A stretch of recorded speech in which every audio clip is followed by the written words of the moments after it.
Radhe Radhe everyone, welcome back to my channel. আশা করি তোমরা সকলে খুব ভালো আছো এবং আমিও রাধারানী ও গোপাল সোনার অপার করুণাতে খুব ভালো আছি। তো বন্ধুরা, চলে এসেছে আজকে আবারও অনেক দিন পর তোমাদের সাথে একটা নতুন রেসিপি নিয়ে। তো আশা করি আজকে রেসিপিটি খুব ভালো লাগবে, না স্কিপ করে সম্পূর্ণ রেসিপিটি দেখার জন্য তোমাদের কাছে অনুরোধ রইল। তো আজকে এই বর্ষার দিন আমি তৈরি করছি মুচমুচে খাস্তা পরোটা, যেটাতে কোনো বেলার ঝামেলা নেই। তো বেলার ঝামেলা ছাড়া যদি এইরকম পরোটা বাড়িতে তৈরি করা যায়, আশা করি তাহলে ব্রেকফাস্টই হোক আর বিকেলের ইভিনিংয়ের কোনো টিফিনই হোক, খুব জমে যায়। তো বন্ধুরা, আশা করি ভিডিওটি তোমাদের খুবই ভালো লাগবে। তো সম্পূর্ণ ভিডিওটি দেখার জন্য অনুরোধ রইল। চলো দেখতে থাকো।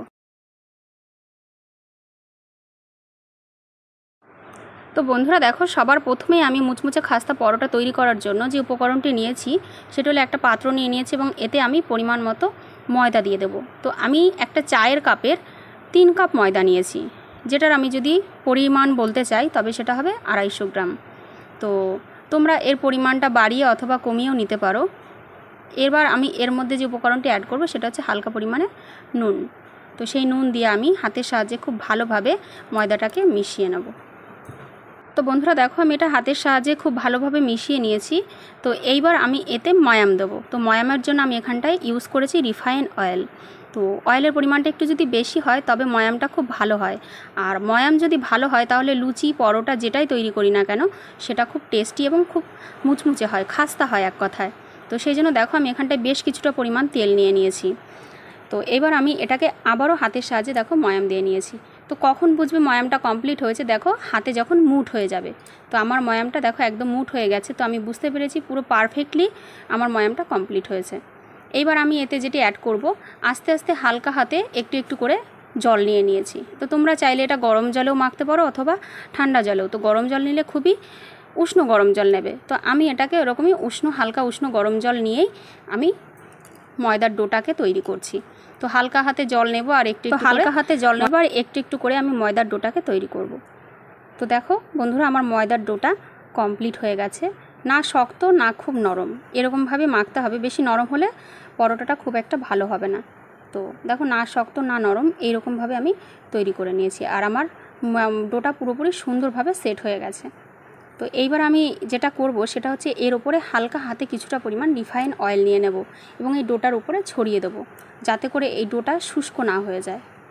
তো দেখো, হালকা হাতে তেল নিয়ে এর উপরে আমি ব্রাশ করে দিচ্ছি।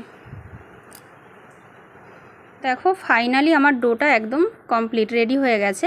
এইবার আমি কি করব, এই ডোটাকে সেট করে নেব এবং উপরে হালকা একটু তেল যেহেতু আমি দিয়ে রেখেছি, এইবার আমি একটা ঢাকা চাপা দিয়ে রাখবো। তো একটা পাত্র দিয়ে দেখো আমি সুন্দরভাবে ঢাকা চাপা দিয়ে দিয়েছি। তো এটা যতটা সময় রেস্টে থাকবে তত পরিমাণে এটা খাস্তা হয় এবং টেস্টি হয়। তো আমি মিনিমাম 20 মিনিট মতো রাখার চেষ্টা করছি। তোমাদের হাতে যদি বেশি সময় থাকে তবে এটাকে 30 মিনিট বা তার অধিক সময় রাখতে পারো।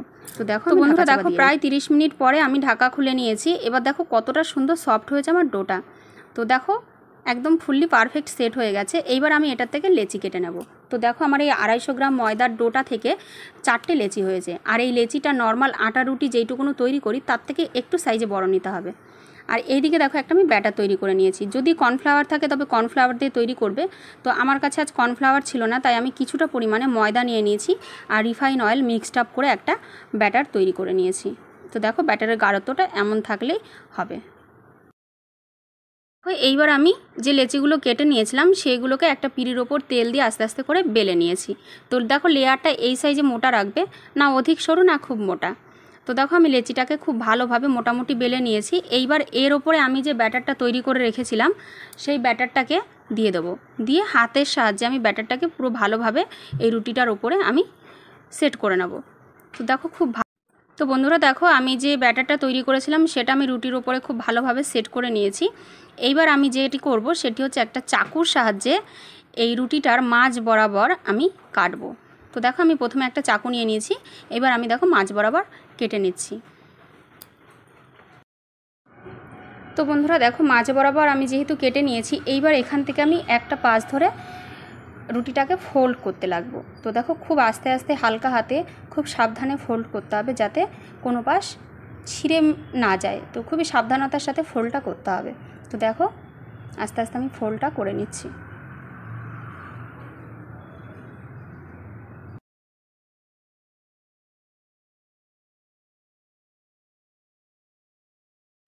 তো বন্ধুরা দেখো একটা লম্বা ফোল্ড তৈরি করে নিয়েছি এবং দেখতে কতটা সুন্দর হয়েছে। দেখো ভেতরে কত সুন্দর লেয়ারগুলো রয়েছে, তো দেখেই বুঝতে পারছো। এইবার আমি যে ত্রিকোণ মতো সূচালো অংশটা বেরিয়েছে সেটাকে চাকুর সাহায্যে কেটে নেব। এইবার আমি হাতের সাহায্যে এটাকে সুন্দরভাবে চাপ দিয়ে আস্তে আস্তে করে বেলে নেওয়ার চেষ্টা করব। তো তোমরা চাইলে এটাকে বেলনি ইউজ করে বেলতে পারো, বাট হাতের সাহায্যে বেললে না লেয়ারটা খুব ভালো থাকবে, সেই জন্য দেখো আমি হাতের সাহায্যে সুন্দরভাবে বেলে নিচ্ছি। তো বন্ধুরা দেখো এইভাবে আমি হাতের সাহায্যে প্রত্যেকটা লেচিকে বেলে নিয়েছি এবং লেয়ারগুলো কতটা সুন্দর বোঝা যাচ্ছে। তো লেয়ার ভালো হলে পরোটাটাও খুব সুন্দর এবং টেস্টি হবে, খাস্তাও হবে বটে। বন্ধুরা দেখো এইবার আমি ছেড়ে দিলাম তেলের মধ্যে পরোটাটা।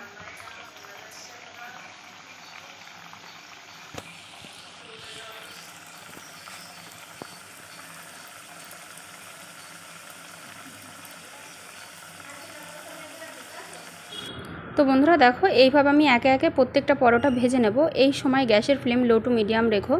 হাই ফ্লেমে যদি ভাজতে লাগো তাহলে পরোটার ভেতরটা খুব একটা ভালোভাবে ভাজা হবে না। তো যেহেতু পরোটার লেয়ারটা একটু মোটা থাকবে সেই জন্য হালকা আঁচে এটাকে নেড়েচেড়ে ভেজে নিতে হবে। তো দেখো আমি ভাজতে লাগছি। তো বন্ধুরা দেখো ফাইনালি আমার বেলার ঝামেলা ছাড়াই মুচমুচে খাস্তা পরোটা কমপ্লিট হয়ে গেছে। তো বর্ষায় যদি বর্ষার বিকেলে বা সকালে যদি এরকম ব্রেকফাস্ট অথবা বিকেলের নাস্তাটা তৈরি করা যায় তো একদম জমে যায় না। তো খেতে কিন্তু অসাধারণ লাগে। আর প্রত্যেকটা পরোটার ভেতরে দেখো কতটা পরিমাণ মুচমুচে এবং খাস্তা, আর ভেতরটা তেমনই সফটও থাকে বটে। তো দেখো কমপ্লিট হয়েছে আর কতটা সুন্দর লাল লাল করে ভেজে নিয়েছি আমি। তো আমার গোপালের ভোগ রেডি হয়ে গেছে। আশা করি তোমাদের ভিডিওটা খুব ভালো লেগেছে। যদি ভিডিওটা ভালো লেগে থাকে তবে লাইক কমেন্ট শেয়ার করো আর চ্যানেলটাকে সাবস্ক্রাইব করে আমাদের পাশে থেকো। আর কী ধরনের নতুন রেসিপি চাও সেটা আমাকে কমেন্ট করে জানাতে কিন্তু ভুলো না। তোমাদের সাপোর্ট একান্তই প্রয়োজন। তো তোমাদের সাপোর্টের কারণে আমি ভিডিও করতে উৎসাহ পাই। তো সকলে পাশে থেকো, সাপোর্ট করো, ভালো থেকো, সুস্থ থেকো। দেখা হবে আবার নেক্সট কোনো সুন্দর একটা রেসিপি নিয়ে তোমাদের সঙ্গে। রাধে রাধে।